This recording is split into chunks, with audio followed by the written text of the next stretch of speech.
Muchísimas gracias, querido hermano Pedro. Dios le bendiga, le guarde. Nuevamente, permítanme saludar a cada uno de ustedes. El Señor los guarde. Reciban un cariñoso abrazo desde Mérida, Venezuela. Para mí es un placer realmente acompañarles. Y bueno, ya nuestra semana se encuentra en su estado avanzado. Gloria a Dios. Ya hoy es miércoles, bendito sea el Señor. Y tenemos entonces hoy nuestra quinta presentación de lo que ha sido una semana bendecida por nuestro Señor. Me siento muy contento, muy privilegiado de haber estado compartiendo cada uno de los temas con ustedes. Y en el nombre del Señor esperamos, anhelamos que la gracia de nuestro Señor Jesucristo nos acompañe y hoy pueda dirigir nuevamente nuestras mentes en el estudio de la palabra del Señor. Así que vamos entonces a orar y de inmediato nos introducimos al estudio que nos ocupa para esta ocasión. ¿Está bien? Vamos a orar. Bendito Padre Celestial, bondadoso, santo, perfecto y bueno Señor eres tú por los siglos de los siglos. Padre bendito, en esta oportunidad nosotros queremos solicitarte, Señor, en el nombre de Jesús, confiados y basados en sus méritos, delante de tu trono, Señor, solicitarte el cumplimiento de tu promesa acerca de la venida de tu Espíritu Santo para guiar, para conducir, para iluminar nuestras mentes y corazones, para que conozcamos la verdad conforme es en Cristo Jesús. Eleva nuestras miradas, Señor. Te pedimos en el nombre de Jesucristo que reprendas al enemigo, alejes nuestros prejuicios y nos permitas contemplar a Cristo en tu santa palabra, Señor. Te lo pedimos, te lo agradecemos en el nombre precioso de Jesús. Amén y amén. Muy bien, mis queridos amigos, el día de hoy tenemos un tema muy importante. Nuestro tema es ¿qué es el pecado? Y nosotros vamos a intentar comprender en el nombre de nuestro Señor qué cosa enseña la palabra de Dios acerca de lo que es el pecado. Usted probablemente se preguntará, ¿por qué razón es tan importante comprender qué cosa es el pecado? ¿Cuál es la razón por la cual es tan importante y necesario tener un concepto adecuado, un concepto bíblico, un concepto correcto de lo que es el pecado? ¿Y por qué razón entonces le dedicaremos una noche completa a hablar de este tema? ¿Por qué razón es tan importante? Permítanme decirles a través de una anécdota, de una experiencia personal, por qué razón es tan importante que nosotros comprendamos qué cosa es el pecado. Cuando yo tenía alrededor de los 22 años, yo vivía en los Estados Unidos, de Norteamérica, y estaba cursando algunas materias, algunos cursos universitarios, y uno de esos cursos universitarios era la materia de psicología. Era una materia introductoria, era introducción a la psicología, y mi profesor, que se llamaba el doctor Michael Greenhouse, él era un judío ateo. Imagínense eso. Era un judío ateo. En pocas palabras, era judío de raza, era judío de descendencia, pero no creía en Dios. Y entonces una vez él me invitó a su oficina porque él había oído que yo era un cristiano, que yo creía en Dios, y entonces me invitó a su oficina para hacerme algunas preguntas acerca de mi fe. Y él entonces, recuerdo una de las preguntas y me dijo, querido Manuel, yo quisiera saber por qué sigues a Jesucristo. Y yo le dije, porque Él es mi Salvador. Él me salvó. Ante lo cual mi profesor soltó una carcajada y me dijo lo siguiente, ¿acaso te estabas ahogando y Jesús te salvó? ¿De qué te salvó? ¿Te das cuenta? ¿Te das cuenta por qué razón es importante que nosotros entendamos qué cosa es el pecado? ¿Por qué razón es importante conocer el pecado? Porque de acuerdo a la Escritura, atención con esto, de acuerdo a la Biblia, vamos a proyectarlo rápidamente en pantalla, de acuerdo a la Biblia, en Mateo capítulo número 1, Mateo capítulo número 1, versículo número 21, se nos dice lo siguiente, atención, y dará a luz un hijo y llamarás su nombre Jesús, porque él salvará a su pueblo de sus pecados. Y mis queridos hermanos, si nosotros queremos entender qué cosa es la salvación, necesitamos aprender muy bien qué cosa es aquello de lo cual Jesucristo nos desea salvar. ¿De qué te quiere salvar Jesús? ¿De qué me quiere salvar a mí? Así que si el cristianismo es en esencia la comprensión del plan de la salvación en Cristo Jesús, si el cristianismo es vivir, conocer, experimentar el plan de la salvación, la pregunta es, ¿de qué anhela Dios salvarnos? ¿De qué anhela Cristo salvarnos? Y precisamente la Biblia lo decía allí bien claro. Cristo fue llamado Jesús porque Él salvaría su pueblo de sus pecados. ¿De qué cosa quiere Dios salvarnos? Dios quiere salvarnos de nuestros pecados. ¿Qué cosa es entonces el pecado?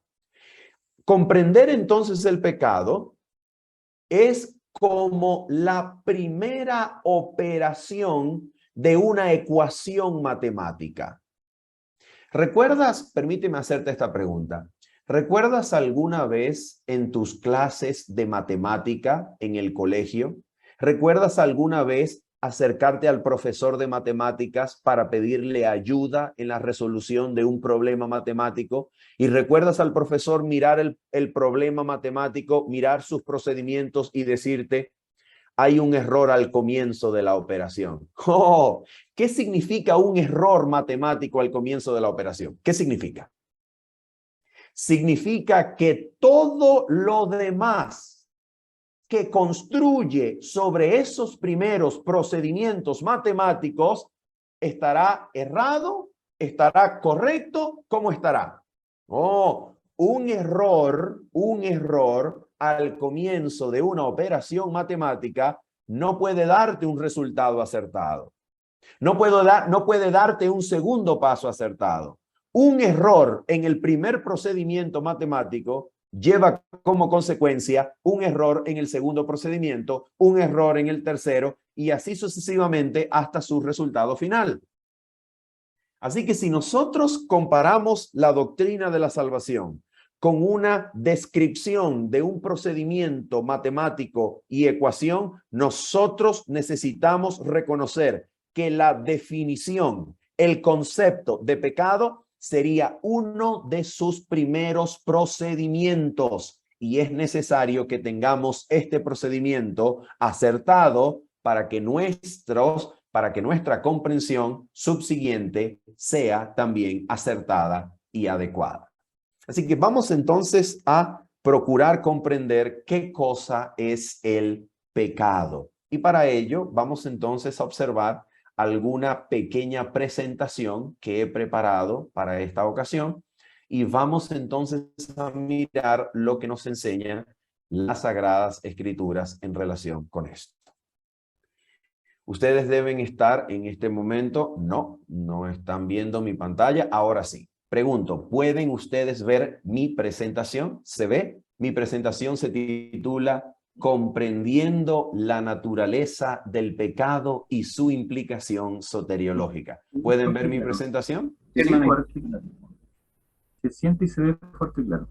Muy bien.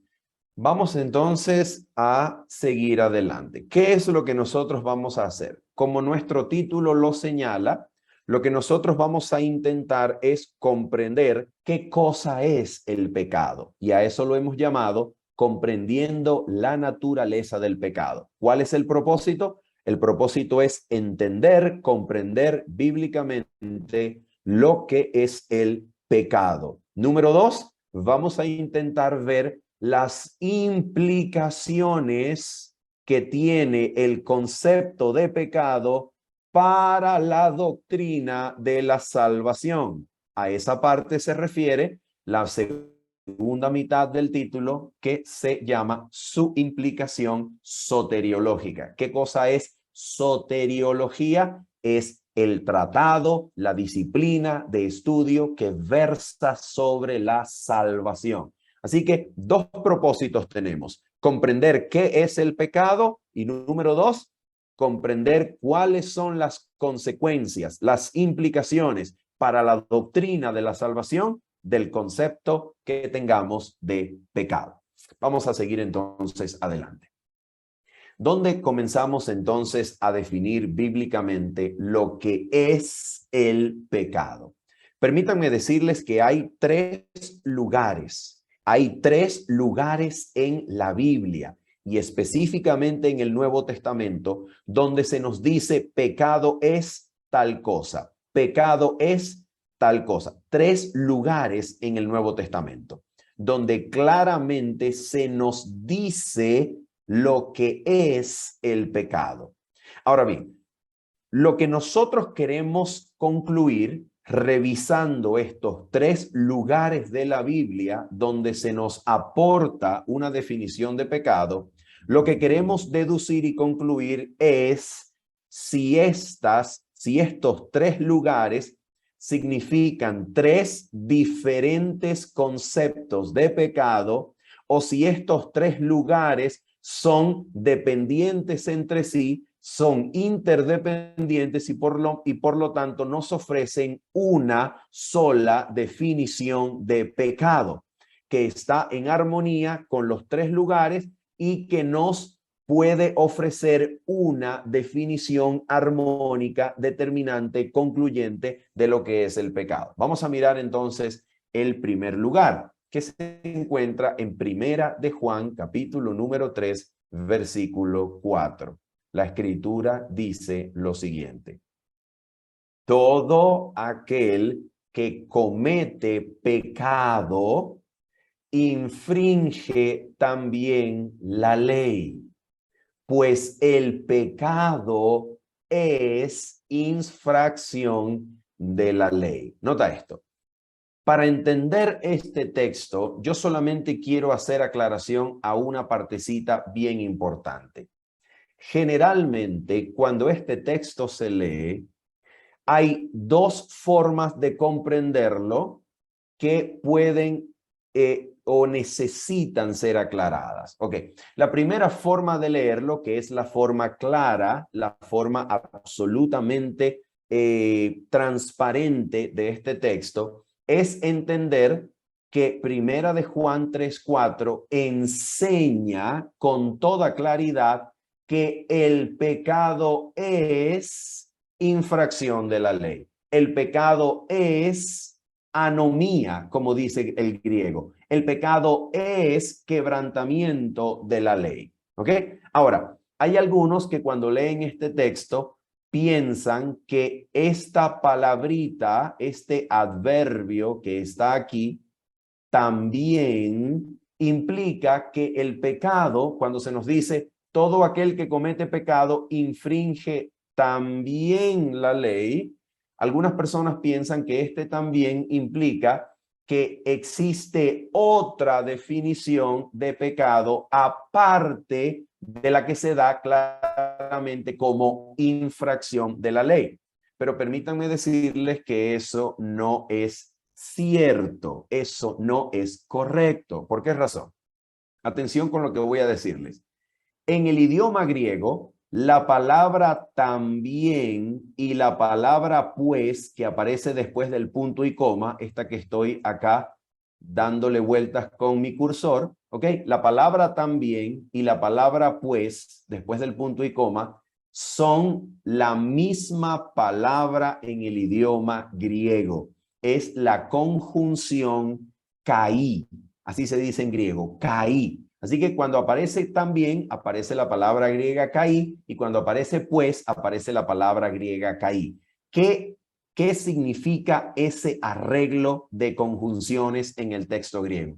Significa que el autor no está diciendo que el pecado consiste en infracción de la ley y también implica otra definición. No, no, no. Lo que el autor en el griego está queriendo decirnos es que el pecado es la infracción de la ley y ha utilizado 2 veces la conjunción kai en función explicativa, en función apositiva, en función epexegética, que quiere decir algo así como, el texto estaría diciendo algo como esto: todo aquel que comete pecado infringe pues la ley. Infringe entonces la ley, infringe la ley, pues el pecado es infracción de la ley. Entonces, aquí no se está implicando que hay 2 definiciones de pecado. No, se está implicando que hay una, y esas conjunciones en el griego implican una aclaración. El pecado es infracción de la ley.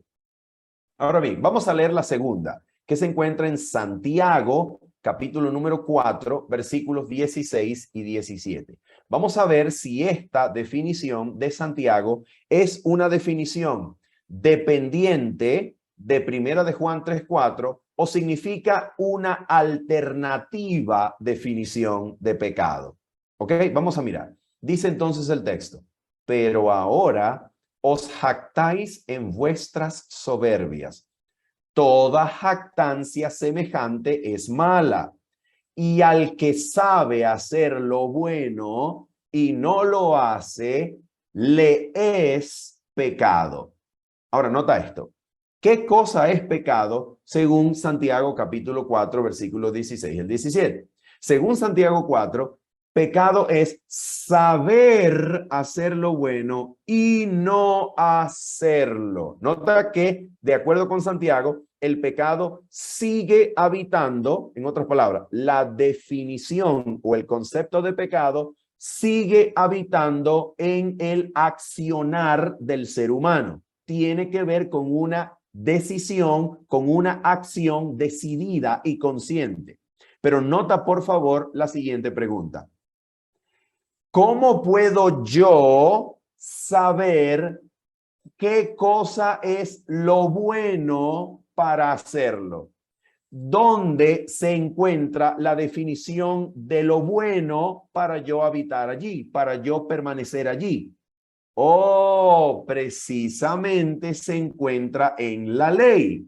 Por esa razón, Santiago y Primera de Juan no significan 2 definiciones de pecado, sino que al decirnos el apóstol Santiago que todo aquel que sabe hacer lo bueno, obviamente está dependiendo del pecado como transgresión de la ley. Porque la ley me ilustra, la ley me aconseja, la ley me enseña la voluntad buena, justa y perfecta de Dios y de esa manera me instruye acerca de lo que es bueno. ¿Se dan cuenta?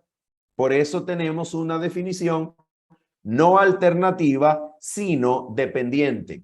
Ahora vamos a mirar Romanos capítulo 14, versículo 23. Romanos 14, versículo 23 nos dice: pero el que duda sobre lo que come es condenado, porque no lo hace con fe. y todo lo que no proviene de fe es pecado. Pregunto, este lugar, esto es una definición alternativa de Primera de Juan 3:4 o es una definición dependiente de Primera de Juan 3:4. Vamos a mirar. La pregunta es, nuevamente, ¿cómo puedo yo estar convencido de que lo que como es aprobado por Dios? ¿Cómo puedo yo estar convencido de mi proceder para no dudar acerca de lo que como? ¿Cómo puedo yo convencer mi conciencia de la bondad de mi acción al comer lo que como? ¿Cómo puedo? Precisamente regresamos a Primera de Juan 3:4. La ley instruye mi conciencia acerca de lo que debo comer y lo que no. La ley me enseña, la ley convence mi conciencia para yo poder estar seguro de lo que como y lo que no como. Por tanto, Romanos 14, así como Santiago, representan definiciones dependientes de Primera de Juan 3:4. No son definiciones alternativas, son definiciones en total dependencia y armonía con Primera de Juan capítulo 3, versículo 4. Así que de acuerdo con este análisis, ¿qué cosa es pecado bíblicamente?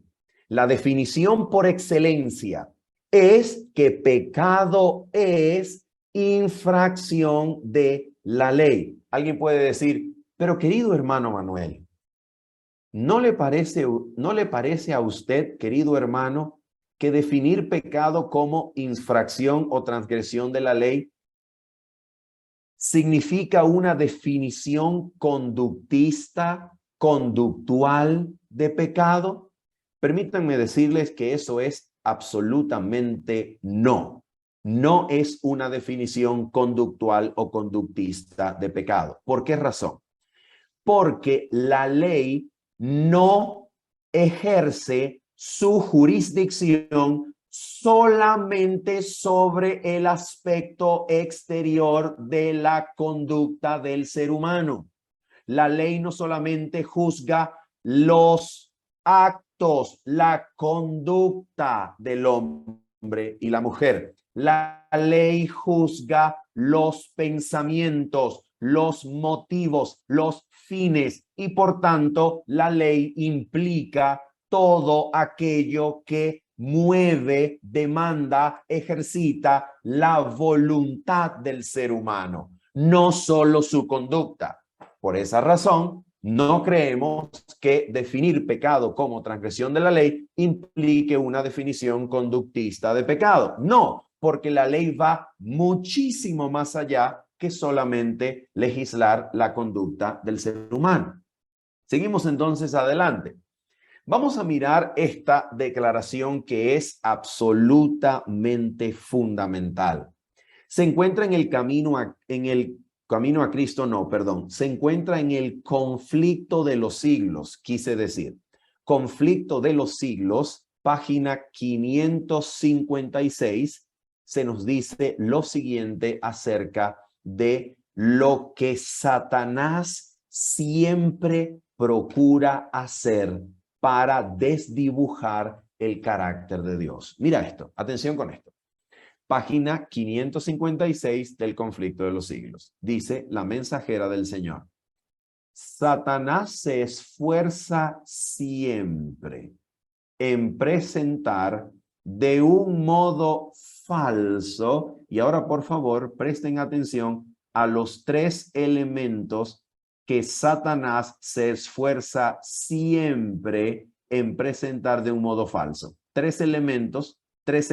Mira los elementos que Satanás se esfuerza por falsificar. Número uno, el carácter de Dios. Número uno, Satanás se esfuerza en falsificar el carácter de Dios.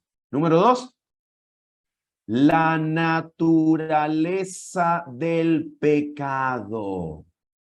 Número tres, y las verdaderas consecuencias. La palabra o la frase en inglés dice, no dice las verdaderas consecuencias, sino dice, perdón, dice the real issues. Aquí hay una traducción en inglés, the real issues, que quiere decir las verdaderas cuestiones involucradas en la gran controversia. Así que de acuerdo con esta cita, atención por favor, hay tres cosas que Satanás siempre se esfuerza por falsificar. ¿Cuáles son esas tres cosas? El carácter de Dios. Número 2, la naturaleza del pecado. Y número 3, las cuestiones verdaderas involucradas en la gran controversia entre Cristo y Satanás. Y termina la cita diciendo, sus sofismas, los de Satanás, sus sofismas debilitan el sentimiento de obligación para con la ley divina y dan a los hombres libertad para pecar. Oh, ¿se dan cuenta eso, mis queridos amigos y hermanos? ¿Se dan cuenta cuál es la finalidad de sus sofismas? La finalidad de sus sofismas es debilitar la obligación de la ley de Dios y darle al ser humano libertad para pecar. No se les olvide eso, por favor. No se nos olvide. Ahora vamos a mirar entonces lo que nos dice la mensajera del Señor en esta extraordinaria cita que proviene también del conflicto de los siglos. Página 484. Mira lo que dice este importantísimo párrafo. Dice así: es imposible explicar el origen del pecado y dar razón de su existencia. Sin embargo, se puede comprender suficientemente lo que atañe al origen y a la disposición final del pecado para hacer enteramente manifiesta la justicia y benevolencia de Dios en su modo de proceder contra todo mal. Ahora, por favor, presten muchísima atención a esto que vamos a leer. Atención, Elena de White hablando en el conflicto de los siglos, en el capítulo que se titula El origen del mal. Atención, mira lo que ella dice. Nada se enseña con mayor claridad en las Sagradas Escrituras que el hecho de que Dios no fue en nada. Noten esto. Dios es en nada responsable de la introducción del pecado en el mundo. Y de que no hubo, atención, no hubo por parte de Dios retención arbitraria de la gracia de Dios, ni error alguno en el gobierno divino que dieran lugar a la rebelión. Atención, atención. Si Dios en algún momento es responsable de retener su gracia y el pecado se produce por causa de que Dios retiene su gracia, entonces Dios sería responsable del pecado. ¿Se dan cuenta? Ahora dice la sierva, atención, la mensajera del Señor dice, el pecado es un intruso y no hay razón que pueda explicar su presencia. Escuchen, no hay razón que pueda explicar su presencia. No hay razón. Si se le encuentra razón para que exista, entonces se ha encontrado una excusa. Y si se le encuentra excusa, deja de ser pecado. Mira por qué y mira cómo lo va a decir ella. Atención. Dice ella, es algo misterioso e inexplicable. Excusarlo, encontrar una razón para su existencia, escuchen, excusarlo equivaldría a defenderlo. Si se pudiera encontrar alguna excusa en su favor o señalar la causa de su existencia, ¿qué cosa dejaría de ser? Dejaría de ser pecado. ¿Se dan cuenta? Y ahora mira esto, por favor, porque no es casualidad. No es casualidad que esta cita continúe de la siguiente manera. No es casualidad. La cita termina diciendo, la única definición del pecado es la que da la palabra de Dios. ¿Y cuál es la definición que ella cita? De la palabra de Dios. ¿Cuál es la única definición de pecado? Dice ella, el pecado es transgresión de la ley. ¿Se dan cuenta?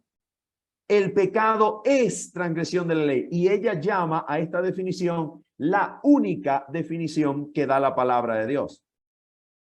Y ella continúa diciendo, es la manifestación exterior. Este es un error de traducción.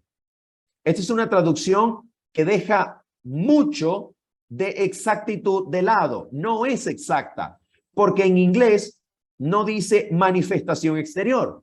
En inglés dice outworking. Y outworking es algo así como el desarrollo consecuente de algo que tuvo un principio. Ella dice entonces que el pecado es la transgresión de la ley de Dios y continúa diciendo es el desarrollo consecuente, no manifestación exterior, de un principio en pugna con la gran ley del amor, que es el fundamento del gobierno divino. Entonces, el pecado tiene un principio, ¿te das cuenta? Pero ese principio debe desarrollarse consecuentemente para convertirse en pecado. ¿Cuál es ese principio que está en pugna con la gran ley del amor? Precisamente ese principio sembrado en nuestros corazones es la naturaleza debilitada, la naturaleza egoísta del ser humano, que si se desarrolla consecuentemente se convierte en pecado por medio de la voluntad. ¿Se dan cuenta? Pero ella no habla del pecado como la naturaleza misma. Ella dijo vez tras vez en sus escritos lo siguiente. Mira estas dos citas. Mira por favor estas dos citas que encontramos aquí. Atención, dice ella. La primera se encuentra en la revista Review and Herald del 3 de abril de 1888. Mira lo que ella enseña acá.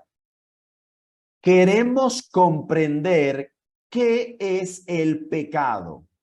2 puntos.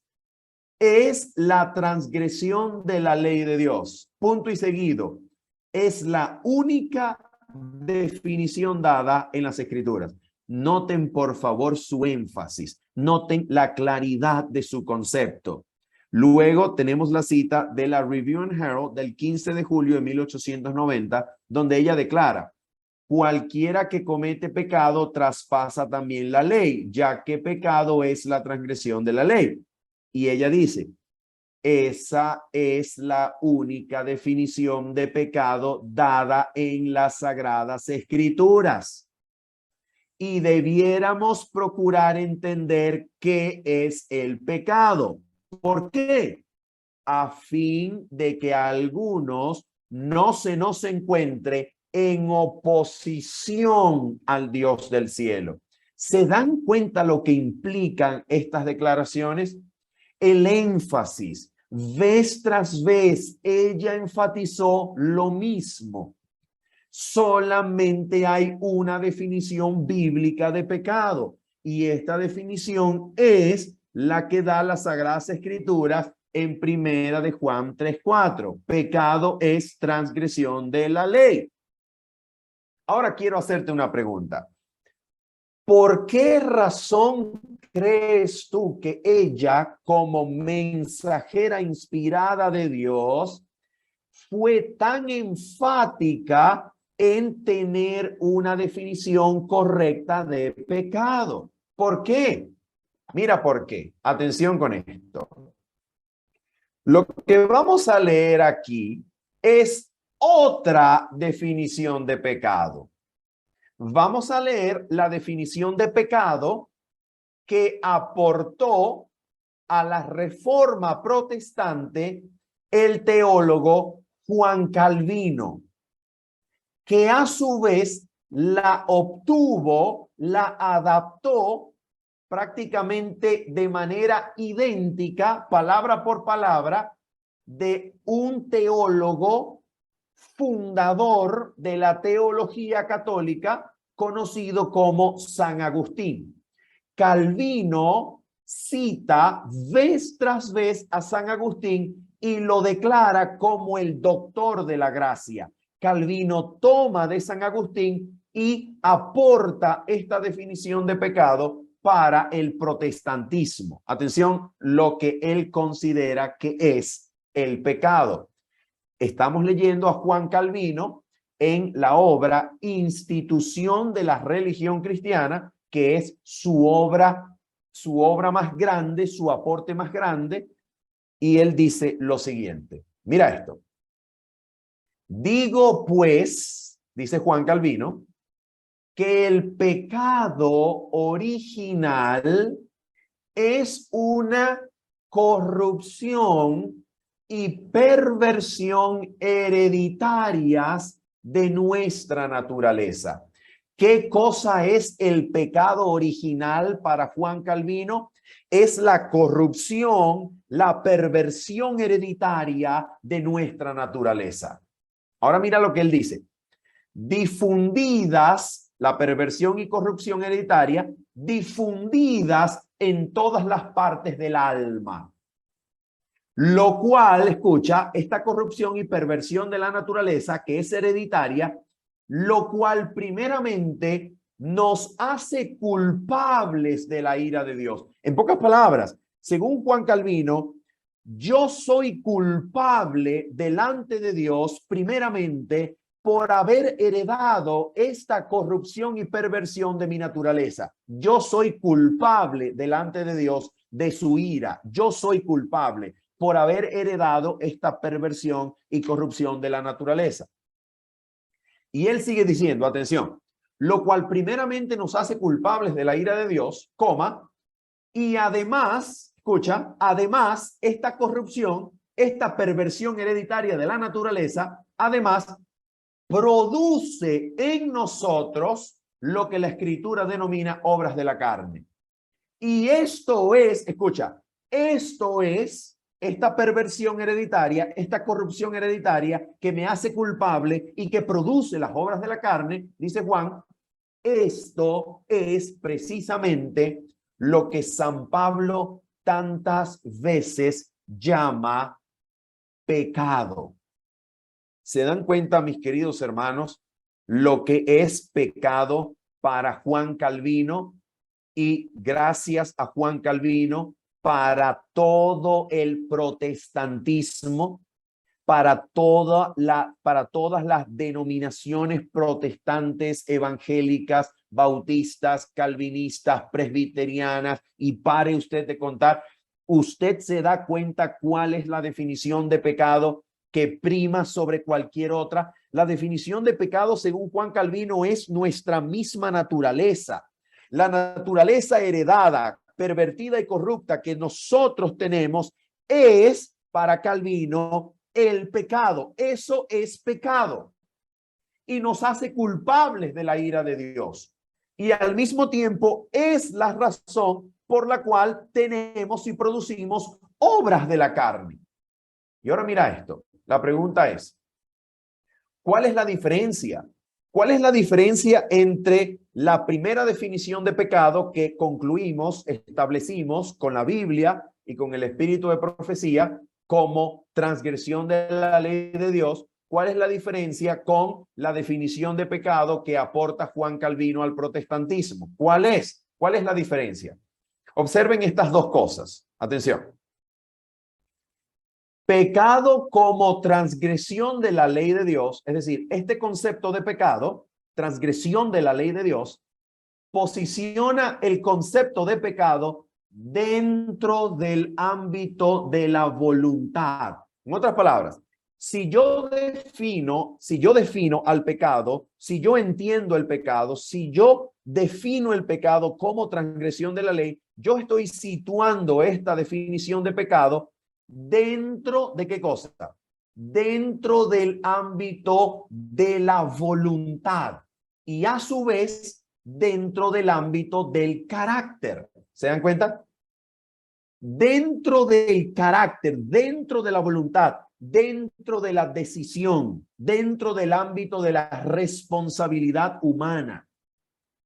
Pero, escucha, pero si yo defino el pecado como naturaleza, entonces yo estoy posicionando el concepto de pecado dentro del ámbito de aquello que nos constituye sin intervención de la voluntad.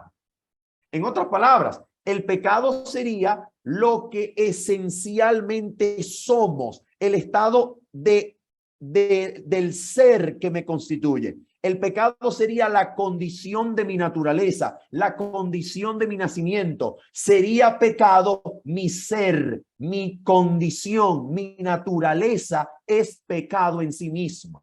¿Te das cuenta? Y esto implica que si pecado es lo que esencialmente somos, entonces esto no puede ser cambiado. Esto no puede ser alterado, porque esta condición en la cual yo nazco no será erradicada sino hasta la venida de Cristo. Entonces, durante toda mi experiencia en esta tierra, entonces yo seguiré siendo pecado. Yo soy pecado esencialmente, porque mi naturaleza, la condición de mi ser, el estado o condición de mi existencia es pecado. ¿Te das cuenta? Entonces la pregunta es, ¿qué implicación tiene esto? ¿Cuál es la implicación soteriológica? ¿Cuáles son las consecuencias de esta definición de pecado como naturaleza degradada y caída? ¿Cuál es la consecuencia para la doctrina de la salvación que tiene esta definición de pecado? Vamos entonces a mirar cuál es la consecuencia, cuál es la implicación de este concepto de pecado. Mira esto. Atención con esta cadena de razonamiento. Atención con esta cadena de argumento. Por favor, presten mucha atención a esto.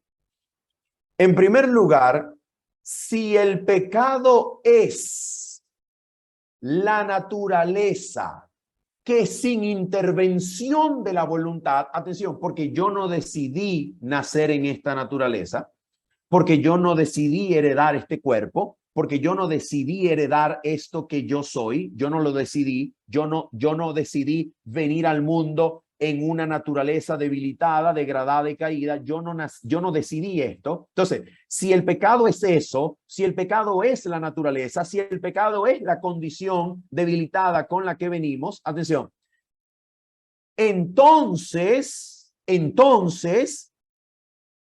Jesucristo, nuestro amante Salvador, jamás podría haber participado, ni asumido, ni heredado nada verdaderamente de nuestra naturaleza humana.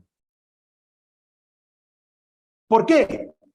Porque si Cristo hubiese heredado algo de esta naturaleza nuestra, si Cristo hubiese heredado esta condición nuestra, que por definición sería pecado, entonces Cristo sería pecador. ¿Se dan cuenta? Entonces, resulta necesario encontrar alguna forma teológica de exentuar, de sacar a Cristo de la ley de la herencia. Y entonces, en este caso, solo Cristo pudo vencer el pecado gracias a que en realidad Él no participó del todo de nuestra naturaleza. Es decir, Él se hizo humano, pero en realidad no asumió el todo de la humanidad. ¿Por qué? Porque es necesario sacar a Cristo de la ley de la herencia, porque si esta ley implica que todos los nacidos nacemos en una condición que por sí misma y en sí misma es pecado, entonces hay que sacar a Cristo de la condición humana. Hay que sacarlo de la ley de la herencia. Hay que encontrar una forma en la cual la ley de la herencia no operó, no obró en él. ¿Se dan cuenta? Y ahora mira esto. Si solo Cristo puede vencer el pecado, entonces el plan de salvación no incluye la victoria sobre el pecado por parte del pueblo de Dios. Ahora, ¿cuál sería la siguiente consecuencia? Si el plan de salvación no incluye la victoria sobre el pecado, si Dios no aspira que su pueblo venza el pecado, si Dios no espera por parte de su pueblo que el pueblo experimente el poder transformador de su gracia para vencer el pecado, si el plan de salvación no incluye esto, entonces la salvación se limita y solo es limitada estrictamente al momento histórico de la justificación. En otras palabras, salvación es lo que Dios dice de nosotros cuando nos justifica. Eso es salvación, lo que Dios diga de nosotros. Si eso es la salvación, atención, entonces la salvación quedaría limitada al momento histórico de una declaración forense. Por tanto, la santificación sería un resultado solamente, pero nunca sería parte esencial del plan de salvación. ¿Ok? La santificación no entraría en realidad dentro de lo que es la salvación, porque en este caso, si la victoria del pecado no está incluida, si la liberación del pecado no está incluida en la salvación, entonces la salvación solamente es el momento de la declaración, cuando Dios dice que somos justos, y eso es todo. Y entonces en este caso la santificación no entraría dentro realmente de lo que es la salvación. Y finalmente, atención con esto, finalmente, si la victoria sobre el pecado no es posible, ni tampoco requerida por el plan de la salvación, entonces, escuchen esto, entonces, inmediatamente desaparece la verdad bíblica del juicio. ¿Por qué? Porque ¿cuál es la verdad bíblica del juicio? La verdad bíblica del juicio es que Dios, por medio de Cristo, alcanza en la historia de la salvación un momento histórico y solemne en el cual borra el pecado de los registros celestiales. Pero si ese momento de borrar el pecado de los registros celestiales que se va a realizar en el juicio, si ese momento en realidad no depende de la victoria que el pueblo experimente sobre el pecado, entonces la realidad es que no puede llegar el momento en el cual Dios borre los registros de pecado, porque su pueblo en la tierra seguiría cometiéndolos. Entonces, ¿cómo se borra un registro que en la tierra el pueblo sigue acumulando? ¿Cómo puede usted borrar un registro que se sigue sumando gracias al pecado cometido por el pueblo de Dios? Los registros, entonces no hay juicio. ¿Se dan cuenta? Entonces desaparecería la verdad bíblica del juicio, desaparecería la verdad de la purificación del santuario en el lugar santísimo, desaparecería la verdad del borramiento de los pecados, también desaparecería el fin del tiempo de gracia o el tiempo de probación, como lo llaman la mensajera del Señor en inglés, the time of probation, desaparecería eso. Y también, por supuesto, desaparecería la verdad del sellamiento. ¿Por qué? Porque Dios jamás podría sellar a un pueblo listo si el pueblo no ha conseguido la victoria, la liberación del poder del pecado. El pueblo no puede ser sellado porque este pueblo seguiría cometiendo pecado después de ser sellado. Entonces Dios tendría que justificar cómo lleva al reino celestial personas que nunca han sido libradas del pecado, y esto implica que estaría llevando al cielo personas con la semilla de la rebelión introducida todavía en su corazón. Entonces, aquí nosotros vemos toda la implicación soteriológica del concepto o de la definición de pecado. Nosotros estaríamos, queridos hermanos, en necesidad de poder entonces definir correctamente lo que es el pecado, revisando entonces la Biblia y llegando a una de dos posibilidades. Si el pecado como concepto se circunscribe a la voluntad, a la decisión, al carácter, entonces nosotros podríamos llegar a la conclusión de que el evangelio de Cristo, por su gracia, por su poder, por su vida en nosotros, puede eliminar las obras de la carne. Y a pesar de que nosotros sigamos experimentando tendencias y deseos, el Espíritu Santo las controla, el Espíritu Santo las elimina, como para que estas tendencias no se transformen en pecados cometidos. El Espíritu las elimina del carácter.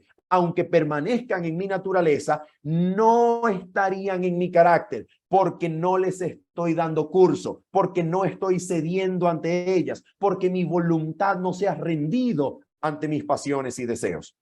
Pero si mis pasiones y deseos, que son la señal de mi naturaleza caída, son por sí mismos pecado, entonces estaríamos diciendo que la única forma de ser librado de ese pecado sería durante la glorificación, cuando el cuerpo sea transformado en un abrir y cerrar de ojos, y entonces esta naturaleza corruptible sea vestida de incorrupción. Entonces estaríamos diciendo que el pecado solamente dejará de ser parte de nuestra experiencia en el momento en que Cristo aparezca en las nubes de los cielos, sus ángeles con él, sus trompetas suenen y seamos transformados. ¿Se dan cuenta lo que esto implica? ¿Se dan cuenta todo el escenario diferente que se desarrolla partiendo de este solo punto? ¿Se dan cuenta, mis queridos amigos y hermanos? Este punto es decisivo. Este punto es absolutamente importante. Nosotros necesitamos comprender el evangelio partiendo de una correcta definición de pecado, para comprender lo que Cristo es capaz de hacer, para comprender lo que significa para el plan de la salvación y comprender de qué cosa Él desea librarme a mí. Si comprendemos entonces el pecado como correctamente la Biblia lo define, como transgresión de la ley, entonces podemos confesar y creer y tener confianza que Cristo Jesús puede y es capaz de cumplir su pacto eterno en mí, su promesa preciosa de llenarme de su gracia, llenarme de su Santo Espíritu, y su Espíritu me llena y me hace capaz de controlar las tendencias de la carne, para que en el momento en que la tentación sea sentida por mis deseos y pasiones pecaminosas, el Espíritu tome mi voluntad y me dé su fuerza y su poder para controlar esas pasiones y deseos, y que esas pasiones y deseos no se conviertan en un acto, en una obra, en un pensamiento acariciado, en un motivo, en un fin acariciado, para darle entonces curso a mi carácter. ¿Se dan cuenta? El Espíritu puede eliminar de mi carácter, el Espíritu puede controlar, el Espíritu puede ahogar los deseos de la carne y darme una vida en libertad, una vida no al servicio de mis pasiones y deseos, sino una vida de obediencia constante a la voluntad del Señor. Y ese es precisamente el tema de Romanos capítulo número 8. El espíritu que vence, el espíritu que controla mis pasiones y deseos. Y es el tema que vamos a estudiar con el favor de Dios el día de mañana. Habiendo dicho esto, mis queridos hermanos, yo anhelo y espero que usted pueda ver la importancia de este punto, que usted pueda comprender bíblicamente la noción de pecado y que usted pueda construir su comprensión del evangelio basado en las Sagradas Escrituras, basado en el espíritu de profecía y no en teologías que son incursión del pensamiento griego filosófico sobre la doctrina cristiana, que termina dañando todas las cosas. Que el Señor les bendiga y les guarde. Amén, amén. Gracias, hermano Manuel, por la exposición. Creo que es muy decidora, muy clara. hay algunos conceptos que están en pugna, ¿verdad? Me imagino, en la mente de algunos hermanos. Pero eso es parte del proceso del aprendizaje de la palabra del Señor. Le rogaría que terminara con una oración para dar paso a las preguntas. Vamos a orar. Bendito y santo Padre Celestial, Señor, queremos en esta oportunidad tomar, Señor, nuestras vidas y consagrarlas a un estudio puro, espiritual, solemne de tu santa palabra, Señor. Necesitamos ser iluminados, enseñados por tu palabra, Señor, no por filosofías, razonamientos que obscurezcan los claros conceptos que tú has dejado enseñados en tu palabra. Permítenos construir nuestra comprensión del Evangelio de Cristo basados en las Sagradas Escrituras y no en definiciones, Padre Celestial, que provengan de otras fuentes. Tómanos, Señor, como enteramente tuyos, Padre. Enséñanos la importancia de todo este tema y por encima de todas las cosas, permítenos vivir el poder que se encierra en este mensaje, Señor. El poder que libera del pecado, el poder que nos saca de esclavitud y nos rinde a un servicio de obediencia constante a ti, Señor. Te lo pedimos, lo agradecemos, en el nombre de Jesús. Amén y amén. Muy bien, de esta forma entonces vamos a presentar las preguntas. Tenemos algunas allí, voy a compartir para beneficio de todos.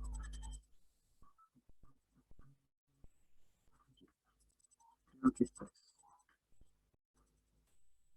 ¿Se ve? ¿Nítido? ¿Aumentamos quizás el tamaño? Puedo verlo, puedo verlo. La grandela. Tenemos 4 preguntas. Doy paso a la lectura de la primera. Dice, usted dijo algo así en la exposición pasada: la perfección se obtiene en el santuario celestial donde Cristo ministra un mejor pacto. Entonces, la pregunta es, ¿qué relación tiene esto con la segunda venida de Cristo, especialmente con su ministerio en el segundo departamento, lugar santísimo? Bien, permítanme decirles que de acuerdo con la exposición del libro de Hebreos, el hecho de que Jesucristo haya alcanzado la presencia de Dios y haya sido sentado a su misma diestra es la garantía de que Dios Padre cumple por medio del Hijo toda promesa y don perfecto que nos habilita para participar de esa perfección de Cristo, que es ser habilitados por su sangre, por medio de un lavamiento de nuestras conciencias y corazones,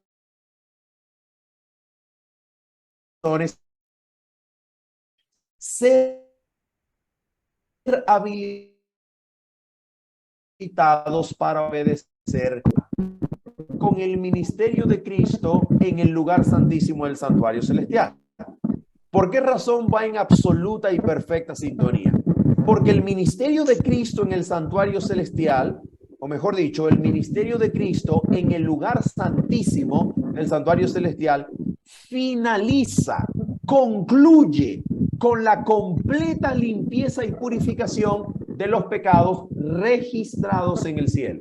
La pregunta es, si el ministerio sumo sacerdotal de Cristo finaliza con la extirpación del pecado en los registros celestiales, la pregunta es, ¿podemos nosotros creer que Cristo puede extirpar los pecados del cielo mientras su pueblo en la tierra sigue practicándolo? Estas dos cosas no concuerdan.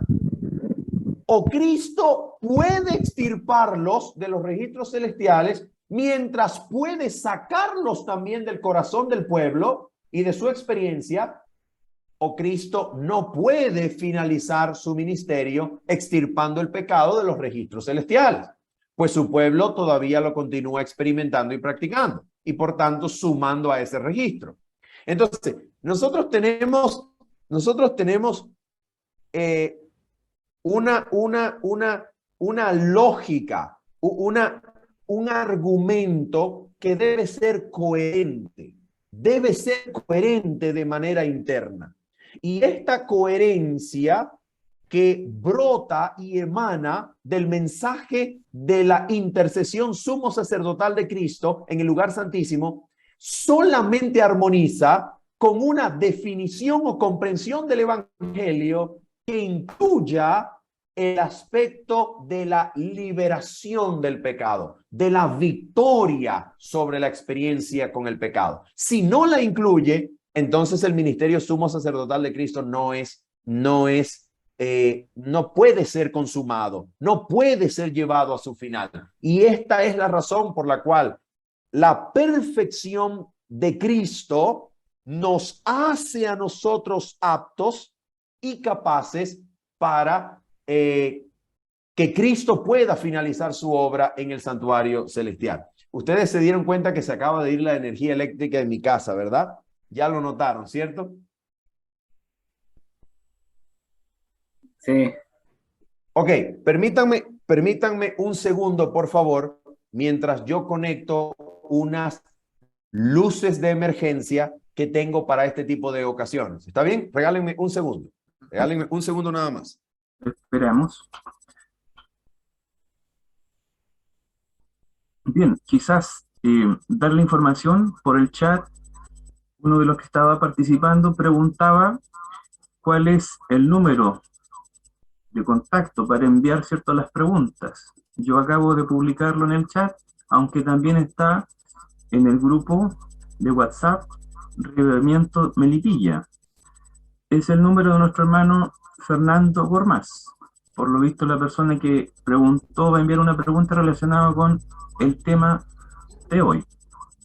Así es que si alguno de ustedes tiene preguntas relacionadas con el tema actual sobre qué es pecado, hágale llegar al número que está allí en el chat. Pueden ustedes activar en el chat y aparece el número de nuestro hermano Fernando Gormaz.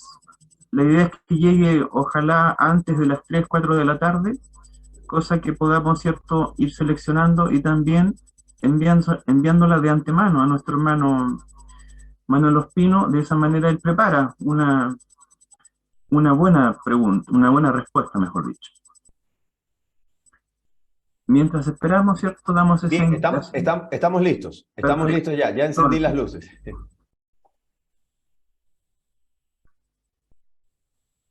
Estamos entonces con la respuesta. Vamos con la pregunta 2.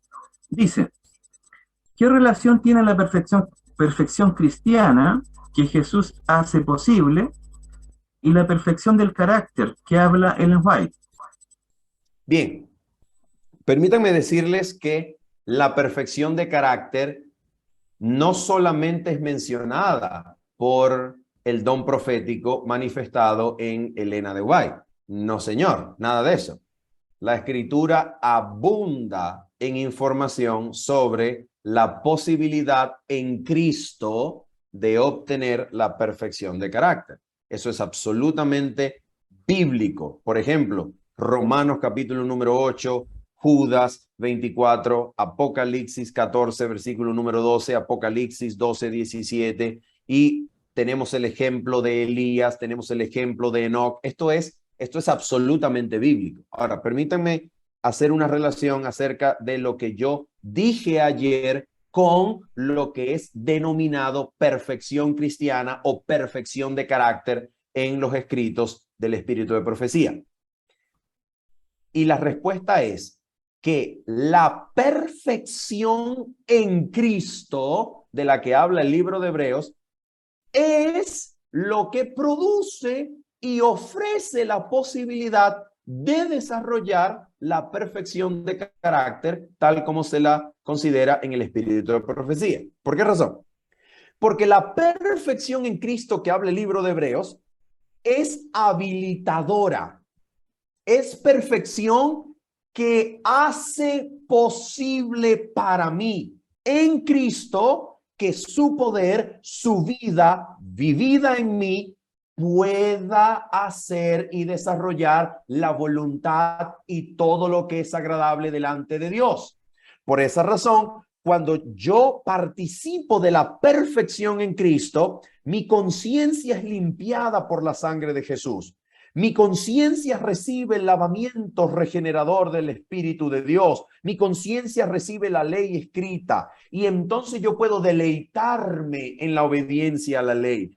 Y su Espíritu entonces, que me ha lavado, que me pone en comunión directa con el trono de Dios, que también es promesa del pacto eterno, entonces hace posible que mi vida en Cristo pueda consumarse en una perfección de carácter. ¿Se dan cuenta? Que no es igual a perfección de naturaleza. Quiere decir que yo seguiré sintiendo la tentación, quiere decir que yo seguiré sintiendo mis deseos y mis pasiones pecaminosas, pero mi voluntad le dirá no. Por la gracia y poder de Cristo rechazaré las sugerencias de mi naturaleza y le diré no. Y entonces Cristo atrae mi mente a sí mismo y me habilita para obedecer constantemente. Eso es lo que se conoce como perfección de carácter. Perfecto. Muy bien. Quizás la pregunta 3 y la pregunta 4 podríamos responderla como una sola. Dice qué es y qué no es perfección desde el punto de vista bíblico. Y luego dice la pregunta 4, ¿es lo mismo perfección cristiana que perfeccionismo? Bien, creo que la pregunta 3 fue respondida con mi respuesta anterior. ¿Sí? Y la pregunta 4, permítanme concluyentemente decir no. No es lo mismo perfección cristiana que perfeccionismo. Noten esto. El perfeccionismo es un título, es un adjetivo que es peyorativamente aplicado a los creyentes que tienen fe en lo que Cristo puede hacer por nuestros caracteres. Perfeccionismo se define como perfección absoluta que incluye la perfección de naturaleza. Perfeccionismo sería creer que yo puedo alcanzar un punto en donde ya no siento los deseos de la carne, ya no siento las pasiones pecaminosas de mi naturaleza, ya no siento la tentación, que puedo adquirir un punto en mi experiencia cristiana en donde estoy seguro contra la tentación, seguro porque ya no soy tentado, ya no puedo ser tentado, ya no soy capaz de caer en el pecado. ¿Por qué no soy capaz? Porque he alcanzado la perfección de mi naturaleza. Mi naturaleza se ha regenerado totalmente hasta el punto de que no siento la tentación. Eso no es lo que la Biblia y el espíritu de profecía enseñan como perfección del carácter, como perfección cristiana. Repito, la perfección del carácter es que yo, por la gracia, por el poder, por la misma vida de Cristo, como dice Hebreos 13, por la misma vida de Cristo en mi vida, cediendo a la influencia de su espíritu, renunciando y entregando cada vez que el espíritu viene a enseñarme, viene a reprenderme, entregando mi voluntad perversa, yo entonces soy capaz, por el poder de Cristo, de rechazar las insinuaciones de mi naturaleza pecaminosa. Soy capaz de decirle no a mis pasiones. Soy capaz de decirle no a mis deseos. Y vivo conducido en el Espíritu y no en las obras de la carne. Eso es lo que Romanos capítulo número 8 dice, que vivimos no conforme a la carne, sino conforme al Espíritu. O sea que podríamos decir, a ver si entendí, que la gracia podría tener dos dimensiones, una de perdón y una de poder. La gracia de Dios en Cristo incluye exactamente esos dos componentes siempre.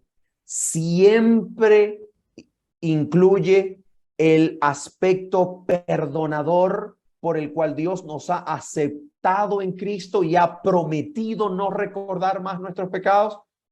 Y también incluye ese poder transformador, como le llama el Conflicto de los Siglos, página 496. Le llama ese principio nuevo introducido en el alma, ese poder renovador, ese poder que Cristo comunica al alma. Todos esos atributos recibe la gracia en la página 496 del Conflicto de los Siglos. Por tanto, siempre incluye esos dos aspectos. Perfecto. Amén. Gracias, hermano Pino. Esperamos que las respuestas contundentes que se dieron satisfagan, ¿cierto?, el deseo de saber más, ¿cierto?, de la palabra del Señor a los que estamos presentes acá. Bien, el tiempo ha avanzado y ya vamos a ir concluyendo. Para ello los invito a que cantemos juntos nuestro canto lema, que vamos a compartir a continuación. Señor, yo quiero conocerte.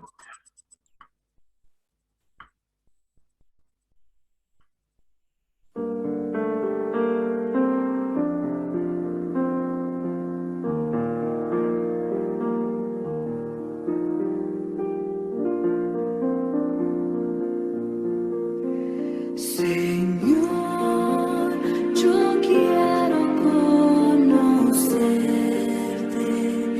más y más profundamente. Quiero conocerte, sentir tu amor y tu poder, y así gozar de tu presencia. Quiero conocerte más, Dios. Quiero conocerte más.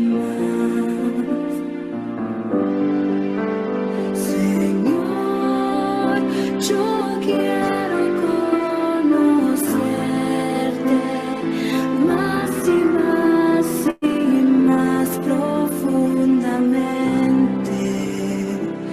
Quiero conocerte, sentir tu amor y tu poder, y así gozar de tu presencia. Quiero conocerte más, Dios. Quiero conocerte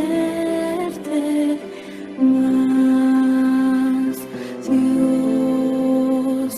Quiero conocerte más.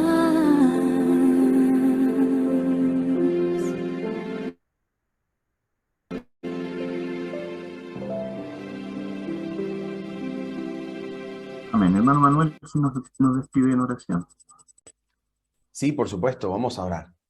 Bendito y santo Padre Celestial, te damos gracias por tu palabra, te damos gracias por el incentivo, Señor, que tenemos a través de estos estudios para cavar profundamente, Señor, en procura de la verdad bíblica, Señor, y fundamentar nuestra experiencia cristiana en una comprensión bíblica de la salvación, en una comprensión bíblica de la obra de Cristo. Padre, afírmanos en tu palabra y sobre todo afírmanos en la fe de creerla, creer lo que nos has dicho, Señor, en tus promesas, en tu gran bondad y amor, para participar de todo, Señor, poder con el cual deseas bendecirnos y transformarnos. Gracias, Señor, en el nombre precioso, bendito de Cristo Jesús. Amén y amén. Amén.